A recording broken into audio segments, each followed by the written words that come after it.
Bonjour à tous et bienvenue sur le podcast quasi mensuel de la Cellule avec aujourd'hui un nouveau hors-série sur les ombres d'Estérène. Et pour présenter les ombres d'Estérène, on est avec Valentin. Valentin, bonjour. Ça va ? Ouais, ça va très bien. Ouais. Tu commences à t'habituer un peu à ces micros, toi. Ouais, ça y est, ça commence à venir là. Et on est aussi avec Néliane. Néliane, ça va ? Salut à tous, ça va très bien. Donc tu es en speed parce que tu as plein de dédicaces de ouf à faire. Et oui, donc excusez s'il y a des problèmes sonores, mais il y a une organisation un peu compliquée là. Ouais, en gros, le micro est planté au beau milieu d'une table et il doit parler dedans. D'ailleurs, il faudrait que quand tu parles dans le micro, que tu t'en rapproches un tout petit peu encore. Est-ce que là ça va ? Ouais, là voilà, là ça va être nickel. Il Voilà, faudrait super. que les auditeurs aient l'image. Ah ouais, aussi, c'est magnifique. parce que c'est Voilà, c'est quand même assez dantesque. Là, ouais. Extraordinaire de le voir sur ce micro fièrement dressé au milieu de cette table. Enfin bon bref, bon bref. Donc on est quand même là pour parler des ombres d'Estérène, je le rappelle. Alors les ombres d'Estérène, qu'est-ce que c'est, Valentin ? Les ombres d'Estérène. En fait, là, on est face à un jeu de rôle médiéval à tendance horrifique et gothique. Source d'inspiration, l'appel de Cthulhu, Sleepy Hollow et d'autres sources d'inspi qui contribuent à poser une ambiance assez glauque, assez obscure. Et qui va offrir à tous les vaillants joueurs qui pénètrent ces ombres de se confronter à des situations assez particulière. Alors quand on parcourt la base, ce qui nous frappe, c'est un espèce d'univers, on va dire druidique, gaulois, celtique. Oui, il y a une grosse base tradie sur la péninsule où se déroule l'action, effectivement, qui est très inspirée du celtique, druidique, gaélique, avec effectivement des fondamentaux très traditionnalistes, animistes, vouant des cultes au lac, au marais, à la forêt, aux différents esprits de la nature, quoi. Hein. Ok. Et par contre, le fantastique, alors, par contre, dans les illustrations, quoi que ce soit, on ne l'aperçoit que très très peu, voire de pas façon du tout. assez subreptice. Et oui, Ouais. alors, et c'est vraiment l'idée, là, en tout cas dans les premiers livres, c'est de rappeler que la chose existe quelque part, tapis dans l'ombre, de manière un peu latente, prête à bondir, d'une certaine façon. D'accord. Mais bon, c'est pas non plus le premier truc que vous voyez en ouvrant vos volets le matin. D'accord. C'est quelque chose qui va plutôt s'imposer à vous de façon un peu violente et inattendue. D'accord. Donc si c'est quelque chose qu'on illustre trop ou dont on parle trop, ça un petit peu dédramatise la chose, quoi. D'accord. Alors qu'est-ce qu'on voit tous les matins en ouvrant nos volets, alors Valentin ? Plutôt dans les ombres d'Estérène. Alors, il faut imaginer que c'est une société surtout majoritairement quand même rurale. Bon, pour figurer très simplement, pour que nos auditeurs aient des images, c'est quelque chose qui ressemble assez à la Grande-Bretagne. D'accord. Donc sauf que là, faut imaginer une Grande-Bretagne qui serait rattachée au continent, parce que là on est sur une péninsule. Donc c'est quand même quelque chose d'assez vaste, assez montagneux, rocailleux, climat rude, aride. Des saisons hivernales assez interminables qui obligent les différentes populations vivant dans des petits villages assez repliés sur eux. Voilà, c'est quelque chose d'assez difficile. Malgré tout, il y a quand même aussi une vie et un développement urbain et citadin. Cantonné effectivement à quelques grandes villes, mais assez développé aussi. Hein. Ok, d'accord. Alors si tu devais nous parler un petit peu de l'univers Néliane, comment est-ce que tu le décrirais cet univers Parce que toi, tu es l'illustrateur en fait des Ombres d'Estérène. Est-ce que tu es l'unique illustrateur ou est-ce qu'il y en a plusieurs ? Non, c'est un jeu où on a axé sur le visuel pas mal. On est 6 illustrateurs au total aujourd'hui, mais au final sur le projet, il y en a même un peu plus qui ont participé tout au long de la vie du projet. D'accord. C'est vrai qu'on a essayé de travailler l'univers graphique. Bon, en fait, aujourd'hui, j'ai plus le rôle d'auteur par la force des choses. D'accord, ouais. Mais c'est vrai que j'ai passé beaucoup de temps avec mes camarades de jeu à déterminer un peu une esthétique pour le jeu. Qui rejoint un peu ce que disait Valentin sur une dimension horrifique, mais qui n'est pas... Donc, où est-ce que l'horreur se ressent dans les illustrations de la base, par exemple ? Est-ce qu'il y a des choses qui sont cachées En fait, le livre de base, enfin le livre 1, Univers, on est vraiment... Et ça, c'est un parti pris, parce qu'au début, quand même, et ça le reste d'ailleurs, ce projet qui est mené par le collectif Forge de Songe, qui est une association, on est dans un projet qui est porté par des rôlistes passionnés, par des illustrateurs qui ont envie de se faire plaisir. Alors on est contraint par les lois un peu du marché, hein. Si les bouquins se vendent pas, on peut pas faire la suite. Mais ce que je veux dire par là, c'est qu'on a pris le parti de développer un jeu un peu sur le long cours. En l'occurrence, dans un premier temps, et c'est un peu notre conception de l'horreur, c'est qu'on va développer un univers sobre, une certaine forme de sobriété. Pour moi, véritablement, la référence de base là-dessus, c'est Shining, c'est Stanley Kubrick. C'est-à-dire qu'on est d'abord dans quelque chose... Mais Shining, c'est quelque chose de plus contemporain, en fait. Ouais, mais dans l'idée de la question du fantastique, de l'horreur, comment c'est amené, c'est vraiment la référence. C'est-à-dire qu'au début, enfin, c'est quand même un peu bizarre dès le début, mais il n'en est pas moins qu'on a un gars qui va prendre ses vacances. Tout ça, en fait, c'est des paysans qui rentrent des champs tranquillement, ils vont s'abriter dans une grange, et puis la nuit, alors qu'ils s'y attendent le moins, les ombres vont surgir, et c'est ça l'idée. Voilà, c'est ça l'idée, et peut-être qu'elles vont surgir, et en fait que ce n'était que des ombres. Et le but, c'est de jouer sur... Il y a une tension, mais on ne sait pas trop quand ça va surgir. Et la question de l'horreur, c'est vraiment cette dimension où on a un environnement classique, un environnement vraiment où les joueurs se sont habitués à évoluer dedans. Et c'est vrai que à partir de là, c'est là que l'horreur va pouvoir un peu déchirer cette habitude. D'accord. Que les gens Alors du coup, est-ce que c'est un jeu d'horreur ou est-ce que c'est un jeu fantastique ?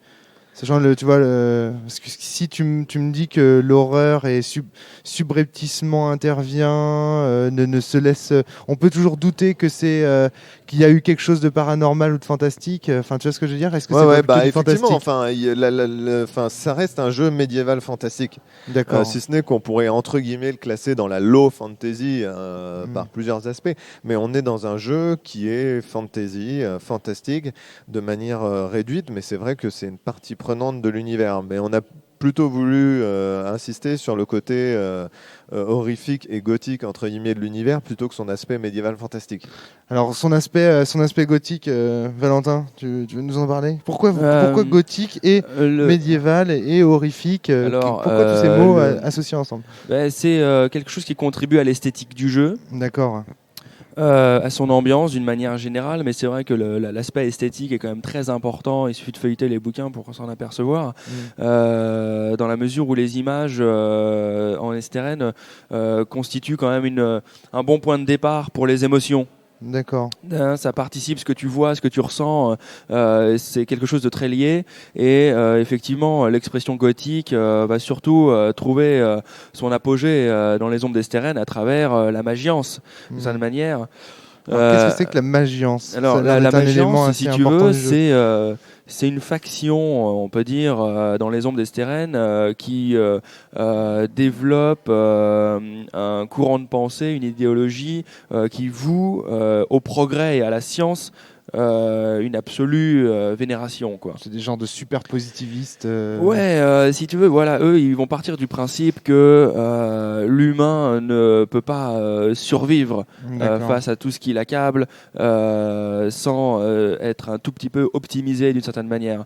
Et leur optimisation, chez eux, elle va passer par l'élaboration de toutes sortes de mécanismes, de structures, de rouages, d'assemblages, animés par une sorte de carburant qui est le flux. Qui sera quelque chose de sorte de pétrole, hein, de carburant qui vont raffiner soit de sources végétales, minérales, voire même organiques, qui vont leur permettre, ces différents carburants, d'animer toutes sortes de choses. Alors ça peut aller de l'animation d'un objet tout à fait basique, contribuant une machine à vapeur divers et variés, à faciliter le quotidien, qui est quand même pas forcément le plus réjouissant, et ça peut aussi prendre des directions plus extrêmes et aboutir à des résultats expérimentaux, genre des hommes qui ont été amputés, à qui on met des bras mécaniques, sans pour autant, on le voit dans les illustrations, sans pour autant que ça tombe dans le steampunk ou pas trop. Non, pas voilà. trop. Ça après, reste Ça reste des artificiers au sens de Magic l'Assemblée ou ouais, des artificiers. Alors après, bruts, évidemment, chacun peut imaginer d'aller très très loin dans le trip et d'aboutir à effectivement T'imaginais carrément une espèce de Frankenstein pourquoi pas. Pourquoi pas. Et là, l'horreur reviendrait. Alors justement, tu évoques le mythe de Frankenstein. C'est vrai que par rapport à l'univers gothique, c'est l'un des aspects. On est avec le mythe de Frankenstein et le bouquin de Mary Shelley dans vraiment quelque chose aujourd'hui qui nous a inspiré. Maintenant, c'est vrai que la dimension gothique, elle se retrouve aussi beaucoup dans l'esthétique. Et moi, j'insisterai sur le fait que notre référence majeure avec les illustrateurs, c'était du Friedrich, c'est le romantisme allemand, c'est tout l'homme face à la nature. La dimension gothique du jeu dans les ombres d'Esteren, c'est... Alors bien sûr qu'il y a un peu la dimension les cimetières, les églises, mais avant tout c'est la dimension gothique, c'est l'homme face à la nature, face aux éléments, face à l'immensité. Il y a cette dimension là et on essaye de traiter ça à travers le jeu et effectivement en reprenant aussi certains mythes fantastiques, gothiques, d'horreur comme le Frankenstein, le loup-garou, le vampire qu'on va essayer de retravailler, retraiter à l'aune un peu de notre jeu et de manière, je ne sais pas si on pourra dire, ça ne sera pas innovant, mais avec un traitement particulier. D'accord, ok. Moi, c'est un truc qui me vient en tête à chaque fois qu'on me parle des ombres d'Esteren, c'est Sleepy Hollow. Est-ce que j'ai raison d'imaginer ça comme ça Oui, tu as assez raison. Une petite bourgade isolée. Ouais. C'est un peu ça, une bourgade isolée, sûre de ses convictions. Sleepy Hollow. Voilà. C'est un peu effectivement quelque chose qui représente bien les ombres d'Esteren dans une société qui s'observe, qui se scrute, qui est très attentive à toutes sortes de manifestations plus ou moins bizarres et où à un moment donné le plus grand danger de ces populations c'est d'abord leur peur. D'accord. Et qui va peut-être les pousser d'ailleurs à toutes sortes d'actes et d'actions et de choix qui vont les condamner bien au-delà de ce qu'elles craignent pour de vrai, quoi. D'accord. Alors est-ce que vous pourriez un peu nous présenter les objectifs des ombres d'Esteren en termes de ressenti, c'est-à-dire qu'est-ce que le joueur est amené à ressentir, qu'est-ce que vous voulez transmettre avec ce jeu en dehors au niveau émotionnel et puis après peut-être au niveau des messages. Alors en deux mots, moi c'est parce que je suis l'auteur du scénario. Tu peux développer davantage, parce que La Cellule c'est un vilain blog prise de tête sponsorisé par FR Algan et tout, donc tu peux y aller, donc je peux y aller là. Si tu veux rentrer dans plaisir, le... Non, on rentre dans le détail. Si tu veux rentrer dans le détail, tu peux le faire. C'est vrai que moi, j'adore le jeu de rôle et tout ça, et c'est vrai qu'en écrivant pour les ombres d'Esteren, il y avait aussi derrière quelques partis pris au niveau scénaristique, au niveau de l'écriture, notamment sur le JDR Magazine dont on a fait le kit de démo cet été. Ouais. Il y a un scénario à l'intérieur qui s'appelle Logvarn que j'ai mis un certain temps à écrire, beaucoup de playtests, vraiment quelque chose de longue haleine. Ouais. Et ce scénario-là, pour moi, il apportait plusieurs choses qui résument un petit peu les partis pris des ombres d'Esteren. D'accord. On est notamment dans un fonctionnement où, en fait, si tu veux, le but c'était comment traiter l'horreur et la santé mentale dans le jeu de rôle vis-à-vis du ressenti des joueurs. Tu trouvais que Cthulhu là-dessus était mauvais ou n'apportait pas suffisamment ? Non, enfin c'est pas tant ça. Si tu veux, c'est que c'est pour moi la différence entre toi en tant que joueur, tu vas savoir que ton personnage a des hallucinations, donc tu vas jouer le jeu des hallucinations. Ouais. Alors bien sûr qu'on va faire une partie de jeu de rôle, on va pas avoir des hallucinations. Mais le but c'était comment un minimum essayer de faire ressentir aux joueurs quelque chose qui s'approche. La simulation de l'hallucination, quoi. Alors moi le thème que j'ai choisi c'était la confusion mentale. D'accord. Et en fait le parti pris assez simple, ça a été de se dire voilà, les joueurs, alors c'est un peu du spoil pour ceux qui veulent jouer le scénar et qui sont joueurs, quittez l'antenne tout de suite. D'accord. Bouchez-vous les oreilles. Maintenant je ne suis plus responsable. Le but, c'est qu'on est dans un scénario où, d'entrée de jeu, les joueurs sont amnésiques. D'accord. En fait, ils sont très perturbés, leurs personnages. Ils sont sous l'effet d'une sorte de folie passagère. Le but, c'est, premièrement, quand je joue ce scénario, de ne pas avoir à expliquer l'univers. Je leur dis juste, voilà les gars, on va jouer à du médiéval, du Cthulhu au Moyen-Âge. Alors tiens, ça c'est... Alors déjà, ils n'ont pas de feuilles de perso, je leur donne des feuilles avec des chiffres. D'accord. Et parce qu'ils ne savent plus qui ils ont. Et donc, le scénario commence ainsi.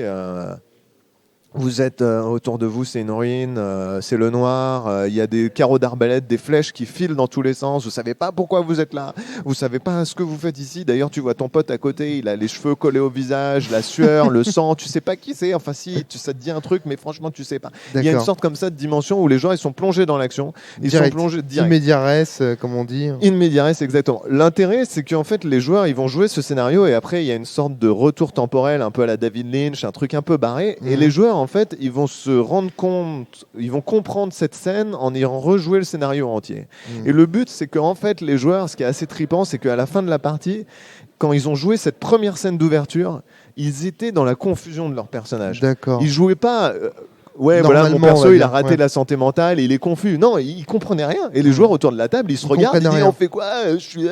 D'accord. Tu vois, il y a un peu cette dimension de les Tu essayes en fait de faire en sorte que les sentiments du personnage soient le plus possible proches des sentiments du joueur à ce moment-là. Voilà, que le joueur soit de confus. jeu l'a poussé un peu. Voilà, d'accord. Voilà. Alors, c'est pour ça qu'en début de Logvarn, il y a marqué scénario pour meneur expérimenté et interdit à Mireille Dumas. Enfin, non, ça, je l'ai pas mis, mais.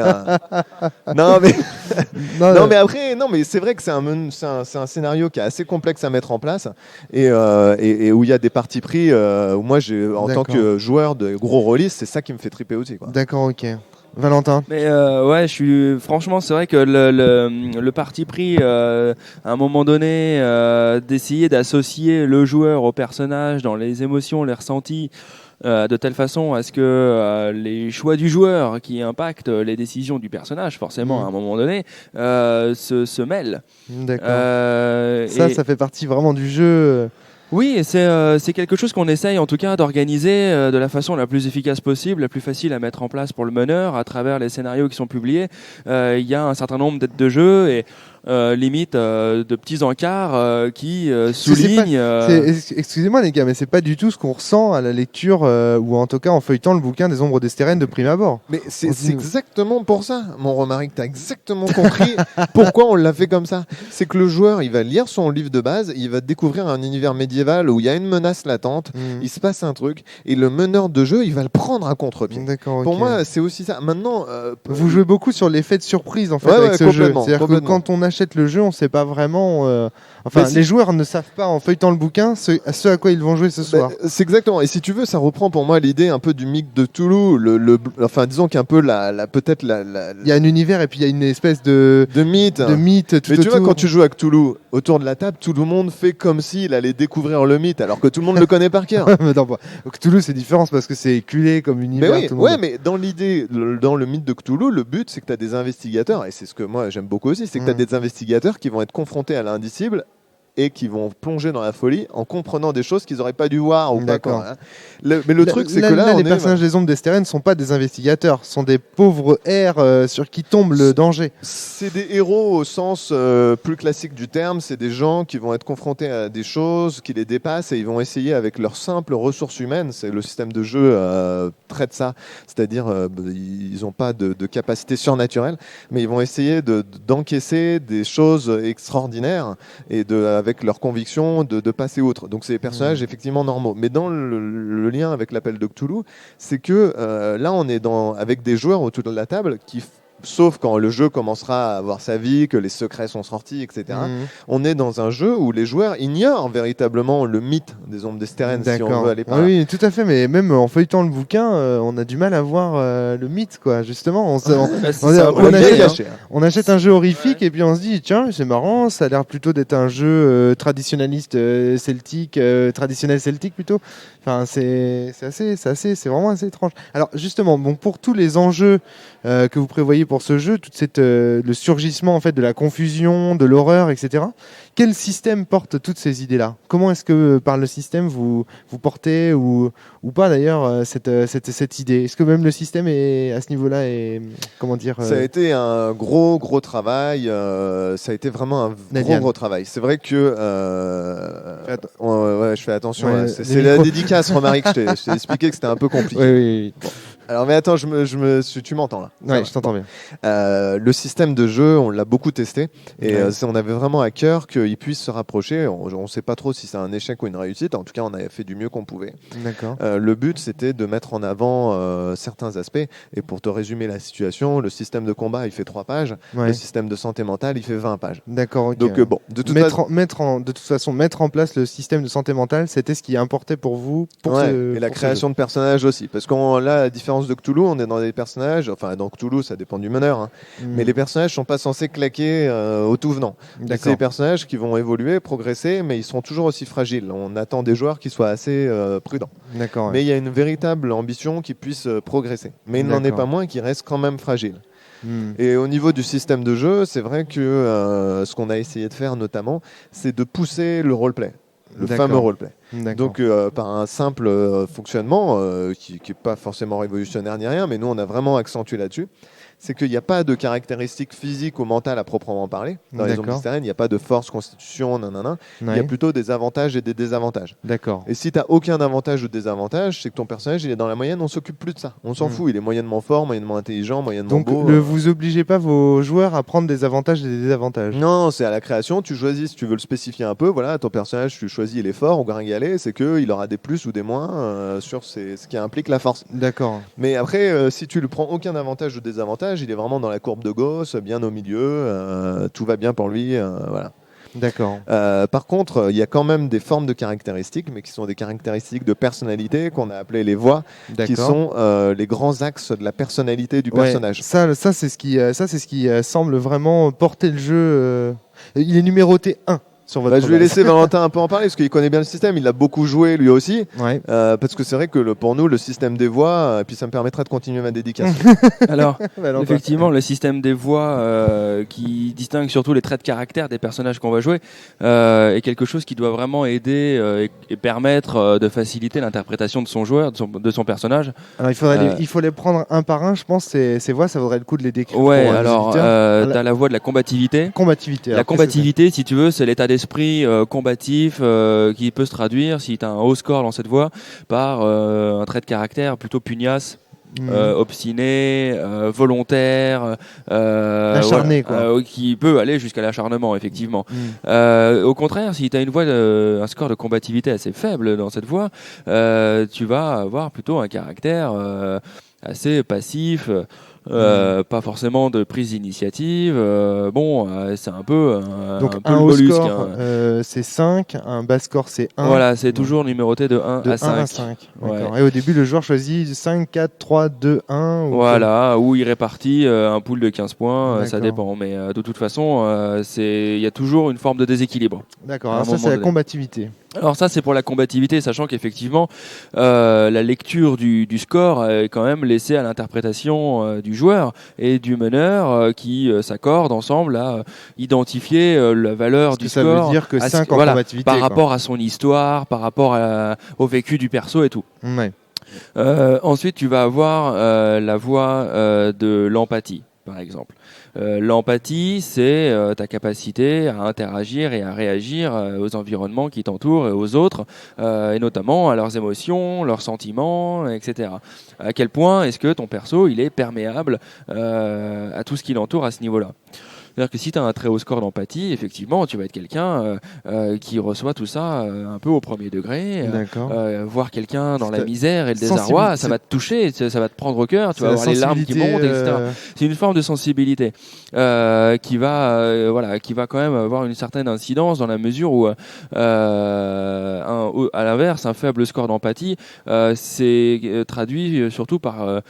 une caractéristique de laisser un peu glisser les émotions et les sentiments sur soi. On n'offre pas trop de prise à tout ça et ça peut être aussi une façon de se blinder. Ça peut être un avantage alors d'avoir. Ça peut être aussi un avantage, c'est-à-dire que dans tous les cas, il n'y a pas de blanc, il n'y a pas de noir, c'est tout gris, c'est très nuancé et effectivement les valeurs de score doivent être déterminées comme plus ou moins avantageuses ou désavantageuses selon effectivement l'histoire et les traits de caractère du perso. Néliane, tu voulais ajouter quelque chose ? Ouais, je voulais juste dire un mot, parce que pour moi, dans le système des voix, c'est vraiment ce qui m'importe le plus, c'est le côté, et c'est pas facile à comprendre, et même en termes de système à retranscrire, mais qu'on ait 1 en combativité ou qu'on ait 5 en combativité, l'un n'est pas meilleur que l'autre. D'accord. C'est-à-dire que 1 en combativité, c'est aussi quelqu'un qui est calme, qui est posé, qui va réfléchir avant d'agir. En fait, tout dépend des situations. 5 en combativité, ça va te permettre d'être pugnace, donc en combat, t'es pas fort, t'es pas musculeux, t'es juste quelqu'un qui en veut. Donc en combat, ça va te donner des avantages. Mais par contre, 5 en combativité, dans un, par exemple, climat de négociation où il va y avoir une tension nerveuse, si t'as le senior qui commence à t'invectiver en t'insultant, t'auras beaucoup plus de chances avec 5 de partir en vrille que ton voisin qui a 1.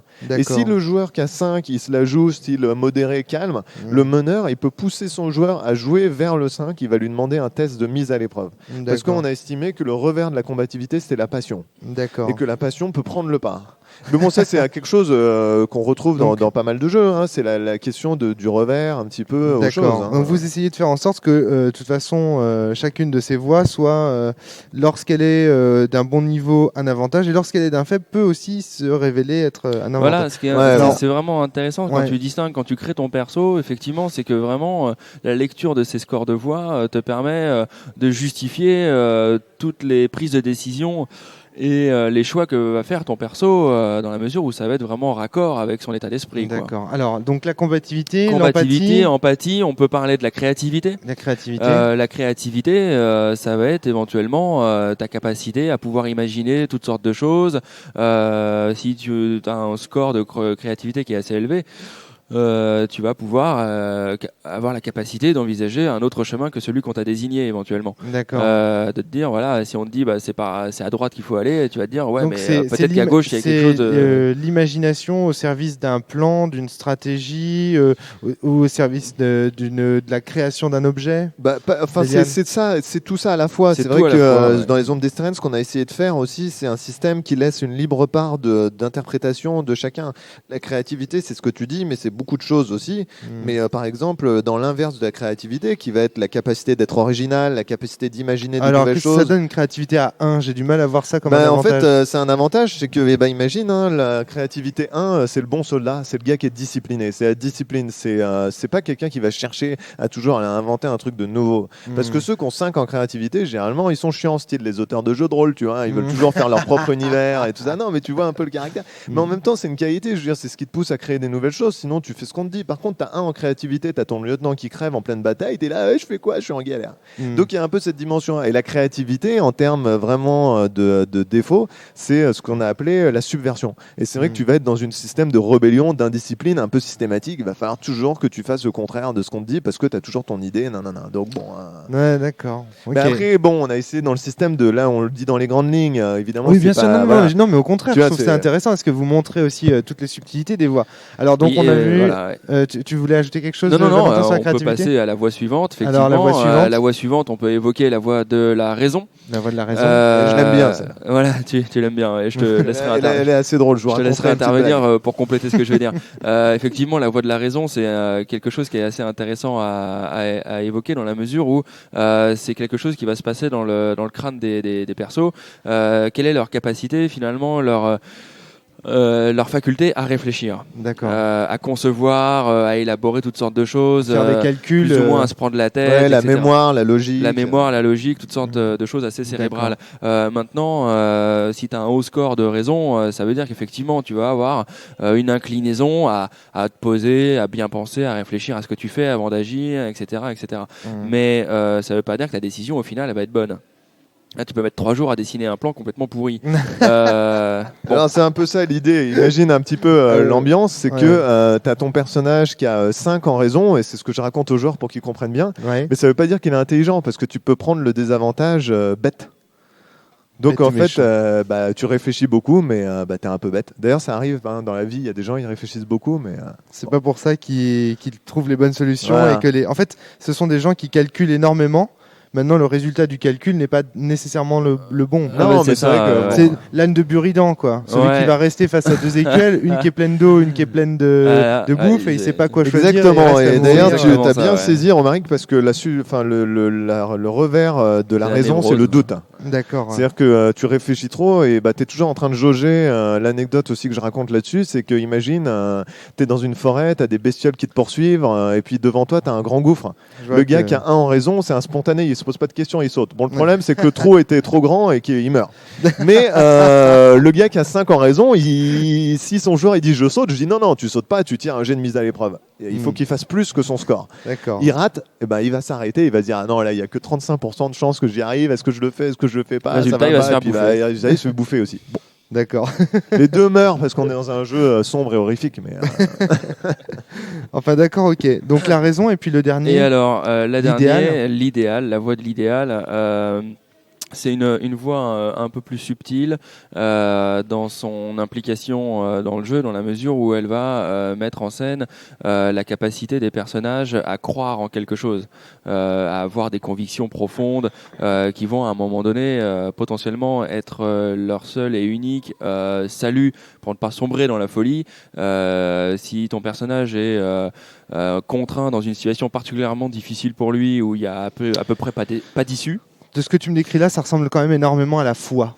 C'est une sorte de foi. Bien sûr, Romaric. C'est assez proche de ça, dans la mesure où effectivement, à un moment donné, les persos vont être vraiment dans des situations très très complexes, dans lesquelles effectivement il va falloir se raccrocher à des choses autres que très pragmatiquement et de manière rationnelle ce qui les entoure, parce que tout simplement tout est en train de partir en vrille. Et donc à ce moment-là, c'est quelque chose plus de l'esprit qui va peut-être leur permettre de surmonter un certain nombre d'épreuves. Un petit exemple pratique. Attachement, ouais. Un petit exemple pratique. Vas-y, En plus, j'en profite de ce podcast. Mais je t'en prie, Romaric, c'est un plaisir à partager.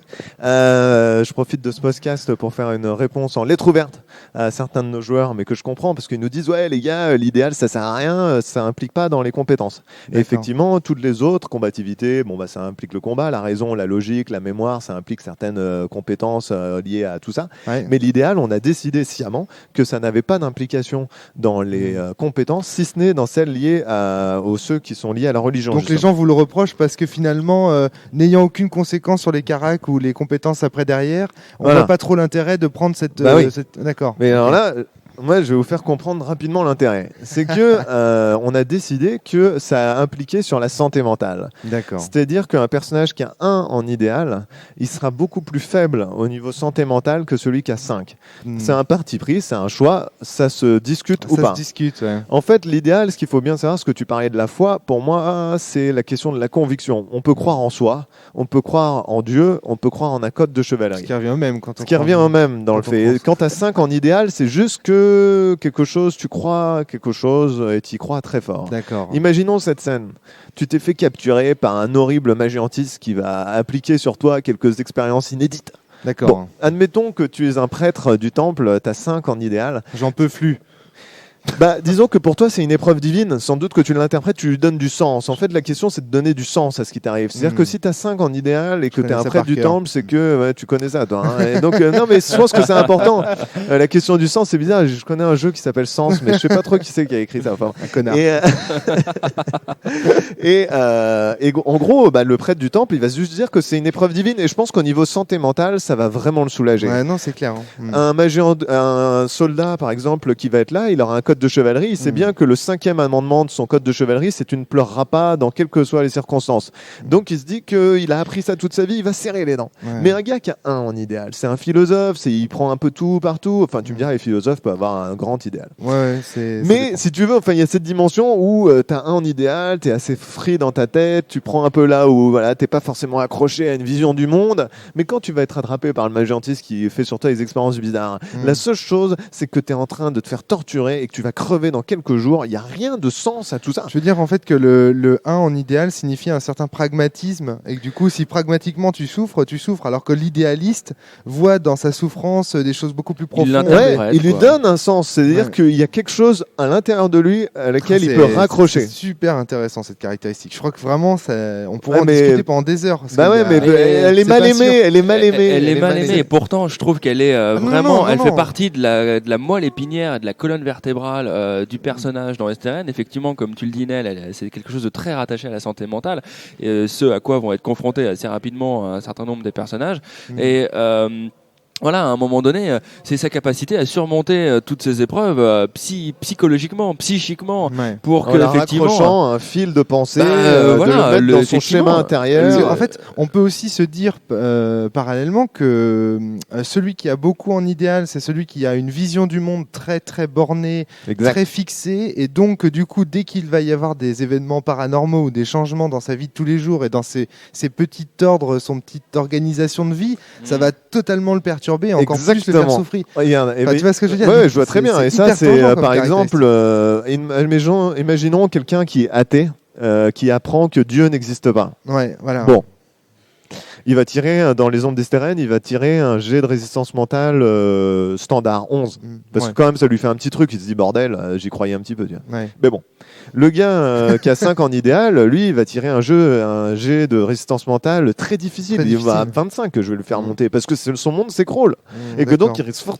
Après, encore une fois, on peut interpréter cet idéal comme on le souhaite. Si on veut croire en soi, si on veut croire en soi, j'insiste. C'est très important. Il y a même, tu peux être une saloperie de brigand et avoir 5 en idéal parce que c'est la loi du plus fort.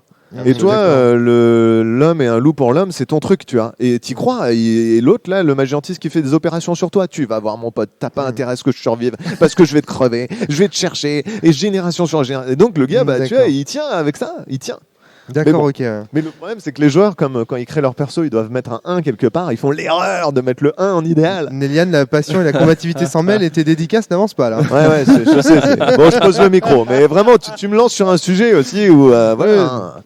Mais en tout cas, comment est-ce que ça marche maintenant in-game, ces caractéristiques ou ces voix? Enfin, ces voix, parce que c'est plus des caractéristiques là du tout. C'est l'intention qui compte ou non, c'est juste quelque chose qui détermine, qui dit au maître de jeu comment il doit déterminer ses... Tu vas être déçu. De quoi? Tu vas être déçu. Pourquoi? Parce que, après, je retourne à ma dédicace parce que sinon, je vais me faire fouetter.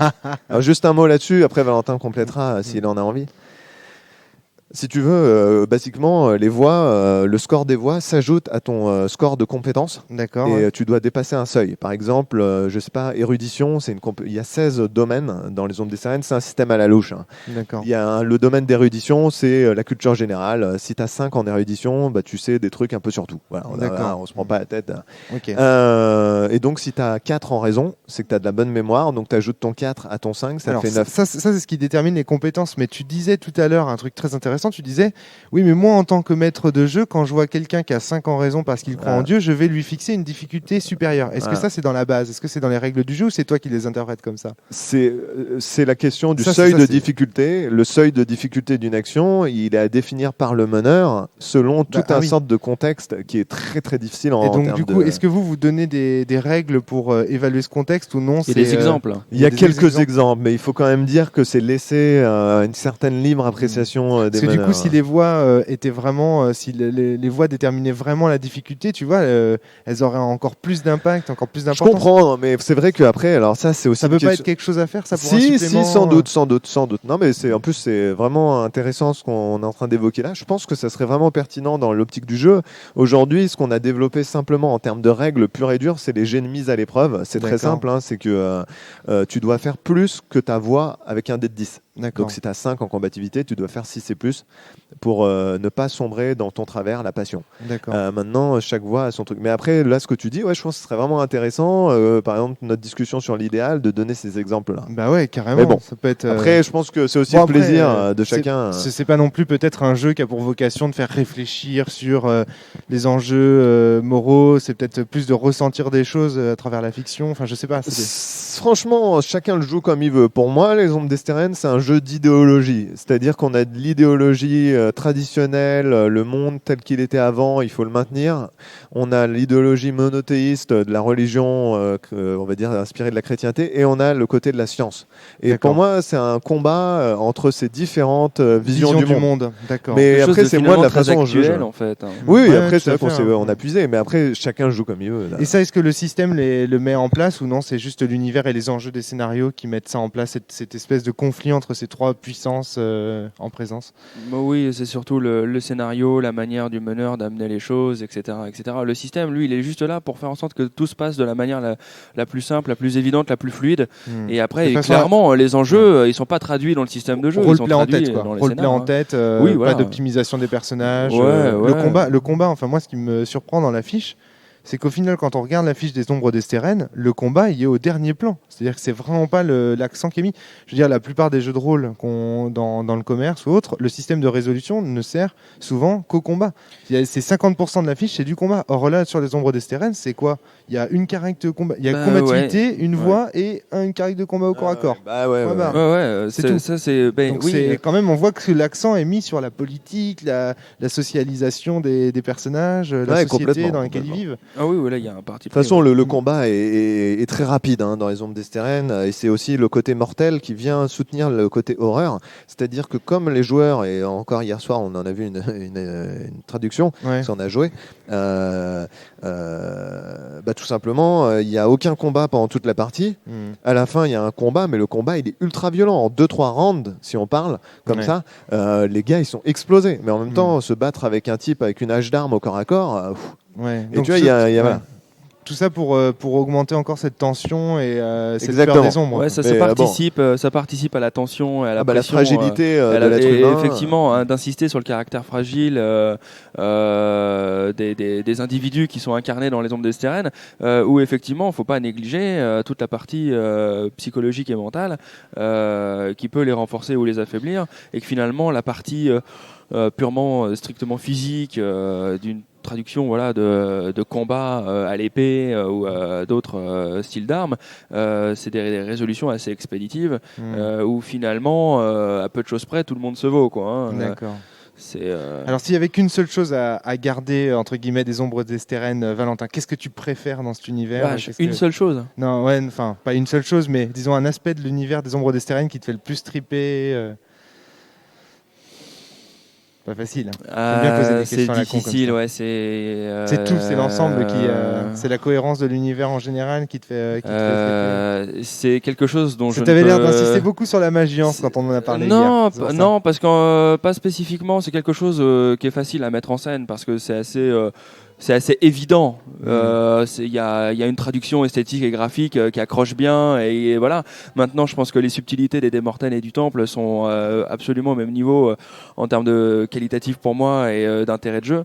Après, moi, ce qui me fait profondément triper dans les Ombres d'Estérène, c'est hélas quelque chose que je ne peux révéler. D'accord, ok. Là, il est dur, là. Franchement, mais je cautionne. Ok, d'accord. Bon, alors je vais pas vous poser ces questions à la con. Par contre, je vais vous poser des questions sur la gamme. Qu'est-ce qui va suivre là? Qu'est-ce que vous nous présentez aujourd'hui? Qu'est-ce qui se passe pour la gamme d'Estérène? L'avenir, alors l'état des lieux. À l'heure d'aujourd'hui, la gamme des Ombres d'Estérène, c'est le livre 1. Pardon. Qu'est-ce qu'on trouve dans le livre 1? Le livre 1, c'est tout le background, l'univers et les systèmes de jeu, création de perso, etc. Ok. C'est la base. C'est la base. Voilà. On a ensuite un deuxième livre qui s'intitule Voyage, qui propose forcément un voyage à travers toute la cartographie des Ombres d'Estérène. Voyage dans l'espace des Ombres d'Estérène. Non mais là on vient de révéler une inspiration qu'on n'aurait jamais vue. C'est ça qui veut garder des Ombres d'Estérène et qui peut pas dire. C'est le côté gothique ça. Donc en fait voilà, le premier album de Delphine Bois fera suite à un best-of jingle. Oui, super ça. On va en parler dans la gamme. Donc voilà, effectivement. Donc juste pour terminer sur le livre Voyage, soyons sérieux 2 secondes. Il y a effectivement donc toute une cartographie développée. Il y a l'écran évidemment. Il y a une carte format A2 qui répond à tous les textes sur cette cartographie dans le livret. D'accord. Il y a des scénarios. Il y a une galerie de personnages et un échantillon du bestiaire. Ok. Ensuite de ça, il y a donc là qui est déjà paru l'album de la musique du jeu, donc interprété, composé et enregistré par Delphine Bois, qui est intégré aujourd'hui complètement à l'équipe de Forge Songe, et dont j'espère que ce n'est que le premier témoignage en musique de ce que sont les Ombres d'Estérène. On espère bien pouvoir en faire d'autres. Dans ce qui arrive, il y a tout d'abord un prochain supplément qui s'appelle Le Monastère de Thuas, avec lequel sera édité l'album de musique. D'accord. Et les deux vont être packagés ensemble, c'est un peu l'idée. Sachant que la musique n'est pas forcément strictement liée à ce supplément qui est un gros scénario. C'est une sorte de huis clos monastique qui va mettre les personnages en confrontation. Le nom de la rose en référence principale. Le nom de la rose en référence. Ouais, exactement. Et ce qui est intéressant, moi, c'est un supplément qui me plaît beaucoup. Justement, tu évoquais la facilité d'évoquer la magiance, et là, justement, on va pouvoir parler du temple. Et ça me plaît beaucoup parce que c'est quelque chose, moi, qui me tient très à cœur, c'est que on va pouvoir ici entrer un peu dans les coulisses de la vie monastique dans les ombres d'Estérène, et de voir qu'en fait qui sont les gens qui peuplent ces monastères, comment ils sont organisés, comment est structurée la vie dans un monastère du temple, et surtout à l'occasion d'événements bizarres qui s'y passent. Et donc ça va être une grosse investigation, grosse enquête avec une galerie de personnages très développée, beaucoup de dettes de jeu, enfin bon, ça va être vraiment normalement un gros scénario qui devrait je pense apporter beaucoup et revaloriser vraiment d'une certaine façon les adeptes du temple et la structuration du temple, et ça, moi je trouve ça très bien. Ensuite de ça, va arriver assez rapidement dans le courant de l'été le premier chapitre de la campagne. D'accord. Donc ça c'est pareil, ça va être un gros scénario, bien charpenté, puisque donc c'est l'amorce de la campagne officielle des Ombres d'Estérène. D'accord. Et qui donc précédera pour cet hiver les publications suivantes, dont il est difficile vraiment encore de parler. On y travaille. Il y a effectivement chez Forge Songe aujourd'hui la team Estérène et à 400% sur tous ces suppléments, travaillant parfois même de manière parallèle et simultanée sur plusieurs ouvrages en même temps. Ça avance bien. Pour l'instant, c'est difficile de dire au-delà du mois de septembre exactement ce qu'il va y avoir. Mais il y aura des choses, c'est sûr et certain. De façon assez diverse d'ailleurs. De toute façon, il y a des chances pour que je vous revoie un de ces quatre pour qu'on puisse ensemble parler dans un autre podcast, je pense, de Forge Songe et de ses ambitions et de ses intentions. J'aime bien, Néliane, tu voulais dire quelque chose ? Non, mais avec plaisir, oui, parce que c'est vrai qu'il ne faut pas oublier que derrière les Ombres d'Estérène, c'est le collectif d'auteurs et d'illustrateurs associatifs Forge Songe. Mais c'est vrai que pour l'instant, Forge Songe, c'est surtout les Ombres d'Estérène, pour le moment, bien sûr. Et puis, il y a pour le moment, et c'est aussi le concours des demi-orges en herbe, mais c'est vrai que ce collectif s'est illustré sur ce jeu, et là, travaille actuellement sur d'autres jeux. Je pense que d'ici quelques mois déjà, ou même années, enfin au bout d'un an, Forge Songe fera l'objet d'un podcast à lui tout seul, parce qu'il y aura beaucoup de choses à dire. Oui, l'actualité chez Forge Songe va augmenter d'ici la fin de l'année de manière sensible. Donc j'aime bien finir en général mes podcasts avec des auteurs et des éditeurs de jeux par cette question. Comment est-ce que c'est encore une question à la con? Non, c'est pas une question à la con. Mais comment est-ce que vous comment est-ce que vous estimez le monde rôliste aujourd'hui? Est-ce que vous trouvez qu'il est renaissant?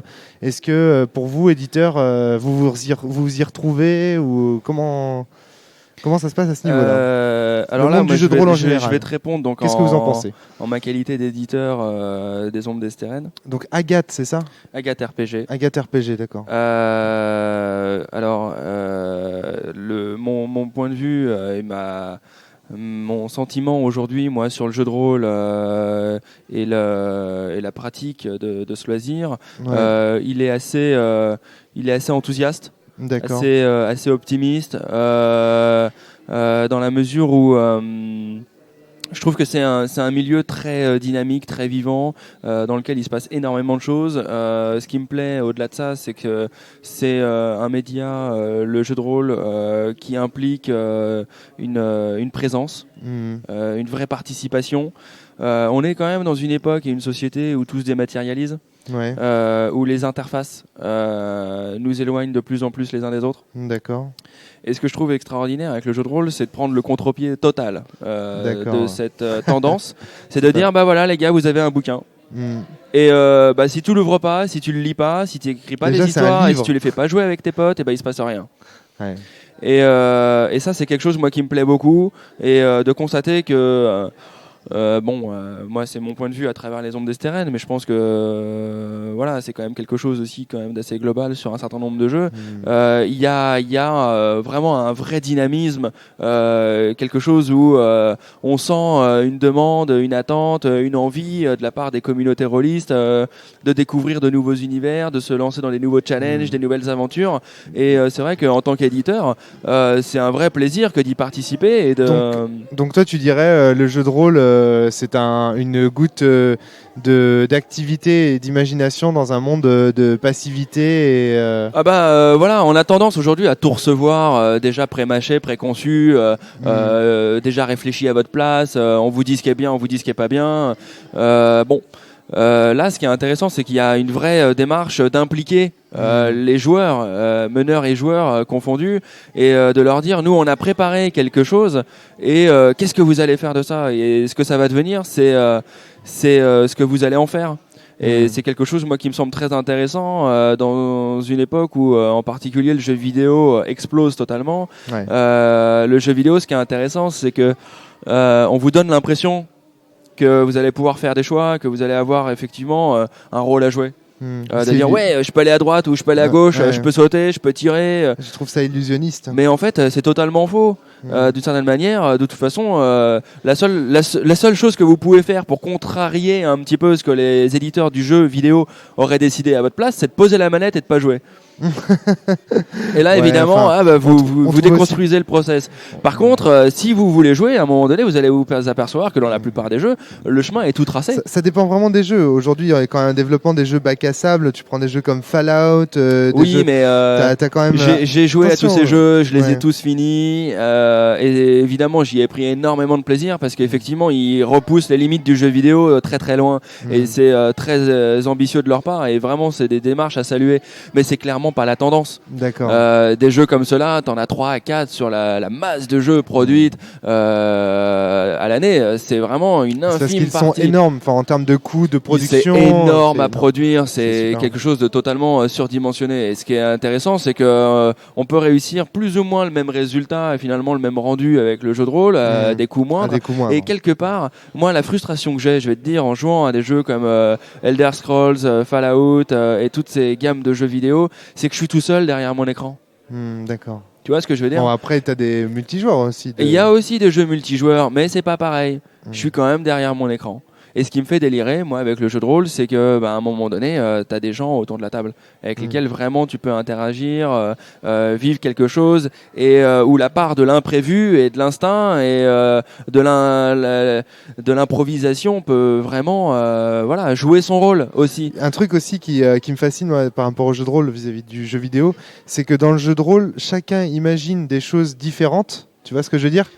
Alors c'est ça qui est fantastique. Et pourtant on interagit tous ensemble. Alors que dans le jeu vidéo, tout le monde voit la même image. C'est normalisé, c'est formaté, c'est totalement homogène. Que tu joues à Pékin ou que tu joues à Los Angeles, le jeu est le même et tout le monde voit les mêmes images. Ce qui est génial dans les Ombres d'Estérène, c'est que là, tous les meneurs qui font jouer les Ombres d'Estérène à leur table, chacun vit des aventures et imagine des choses totalement dans des différentes mondes un petit peu d'une table à l'autre. Moi, je trouve ça délirant. Au zapping, l'autre jour, j'entendais un gars qui disait aujourd'hui, ce qui nous menace, c'est moins le clonage humain que le clonage des esprits, parce qu'on voit tous les mêmes images, on est tous face au même programme, etc. Clairement, après on peut. Et là, le jeu de rôle est une solution. Oui, on est tous des gros passionnés, je pense, de jeux de rôle, et moi aussi, je suis. J'aime bien en faire l'apologie à ce niveau-là. D'accord. Mais il faut quand même dire que on est à contre-courant total. Enfin, faut quand même être assez fou pour faire des livres où tu dis aux gens qu'ils vont devoir s'empiffrer un livre de 300 pages. En plus de ça, ils ont du boulot derrière. Et en plus de ça, ils vont devoir effectivement rassembler des gens. Enfin, c'est vraiment une galère. Et qu'aujourd'hui, le prêt à consommer, qui est aussi par ailleurs quelque chose comme le cinéma où on propose une histoire, comme tu disais, moi aussi ça m'avait fait triper cette idée-là, qu'autour de la table il y a une sorte d'unité, pas une unité de lieu, une unité de temps, mais une sorte d'unité d'imaginaire tenue par le meneur. C'est-à-dire que tout le monde imagine une chose différente, mais le fait qu'on vive la même histoire, il se passe un truc qui est assez étonnant d'ailleurs, c'est que l'histoire tient. Alors que ce qui serait étonnant, c'est d'avoir un écran splitté avec ce que chacun, la scène qu'il imagine. Ça serait génial. Et ça serait, à mon avis, assez délirant parce que tu verrais des choses qui n'ont rien à voir et en fait complètement incohérent, mais ça tient quand même. Ça tient quand même. Donc c'est assez magique là-dessus. Il n'y a rien à dire. On est quand même dans quelque chose où pour moi, de toute façon, le jeu de rôle, c'est une activité et c'est quelque chose qui est avant-gardiste encore aujourd'hui. Encore aujourd'hui. Ouais, moi je pense parce que c'est quelque chose en fait qui est assez jeune, conceptualisé finalement assez jeune, même si c'est issu de toutes sortes de médias. Mais dans les faits, historiquement, c'est quand même une activité assez avant-gardiste qui est en dehors, à contre-courant total. C'est pour ça d'ailleurs que les éditeurs de jeux de rôle, faut vraiment être fou. Valentin doit avoir un grain bien. Oui, lui, il a un grain complet. Non, mais franchement, je pense hier, que ça s'est bien vu sur le stand. Une machine. Est-ce que justement, tu vois, c'est étonnant. Est-ce que c'est une machine ou est-ce que c'est ça l'idée, c'est que la passion. Non, mais tu vois, c'est étonnant parce que justement, on devient un peu une énergie inépuisable, comme si. Et en fait, une machine, c'est ça, c'est une énergie inépuisable. Ouais, mais en fait, c'est intéressant. Non, mais en même temps, qu'il ait son expérience magiantiste. Je fais ma piqûre de tonifiant tous les matins. Moi aussi, je m'interrogeais un peu. Mais moi-même, je m'interroge sur ma nature. Enfin bon, non, mais on pourrait en parler longtemps. Mais le jeu de rôle, je pense qu'il y a des choses à défendre. Et effectivement, rien que le fait que tu te retrouves autour d'une table et que chacun, dans son individualité, imagine une histoire et qu'il y a quand même une action de groupe.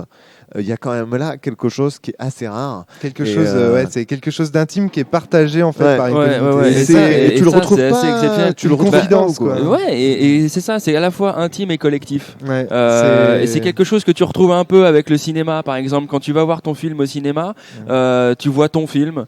T'as ta propre lecture de ce que tu vois à l'écran, etc. Mais en même temps, t'es là collectivement avec tous les autres qui sont dans la salle avec toi. Et quelque part, il arrive que les réactions de la salle influencent tes propres réactions. Et là, ce qui est intéressant dans le jeu de rôle, c'est un peu la même chose. C'est qu'à un moment donné, le joueur qui est à côté de toi, qui va réagir d'une certaine manière à une certaine situation, va éventuellement t'influencer toi-même dans ta propre lecture de la situation. Donc, ce qui est intéressant, c'est que c'est vraiment un média de l'interaction. De l'échange.